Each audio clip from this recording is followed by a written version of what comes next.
My parents had been searching for a house to rent for quite a while, but they couldn't find one that was close to both my school and Dad's office. After a long search, Dad finally found a house near my school. It looked great, but there was one thing about it that made me uneasy. Right behind the house, there was an old, abandoned building. Normally, I'm not scared of such things, but that house gave me a strange, unsettling feeling.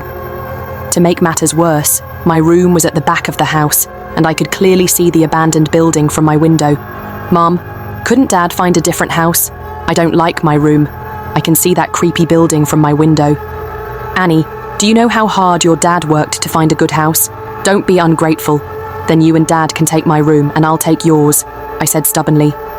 Annie, stop making a fuss. Instead of focusing on silly fears, help me organize the house. Unpack your things and set up your room the way you like it. There's so much work to do. No matter how much I complained, I knew they wouldn't give me the master bedroom. I just had to deal with it. Over the next few days, I slowly got used to my new room, and my fear of the abandoned house began to fade. But then, one night, something strange happened.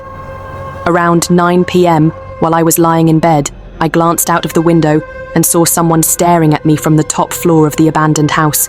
I froze in fear. At first, I thought I was imagining it, but the figure was clearly there, watching me. "Mum, open the door! Mum!" I yelled, running to her. "What's wrong, Annie?" she asked. "I saw someone standing in the window of that abandoned house. Please come to my room and look." "Where, Annie?" "There's no one there," she said after looking. At night, things can seem scarier than they are. That's why I always tell you not to watch so many horror movies. "Mom, I swear I saw someone." "It's nothing. You're just imagining things. Go to sleep. You have school tomorrow." The next night, the same thing happened. As I was getting ready for bed, I saw the figure staring at me again. Panicked, I called Mom. "Mom, come quickly. You didn't believe me yesterday, but look, there's someone there." But by the time she came, the figure had vanished. "Annie, it's late. Stop shouting, you'll wake your father." "But Mom, it's real. Someone is there." "That house is empty, Annie. Who would be standing there? Now go to bed." I was frustrated. "But that's exactly why it's so creepy, Mom. It's weird." "It's Halloween season, Annie. It's probably just some neighborhood kids playing a prank. Now go to sleep." "Oh, maybe it's just kids," I thought reluctantly, but I was determined to catch whoever it was.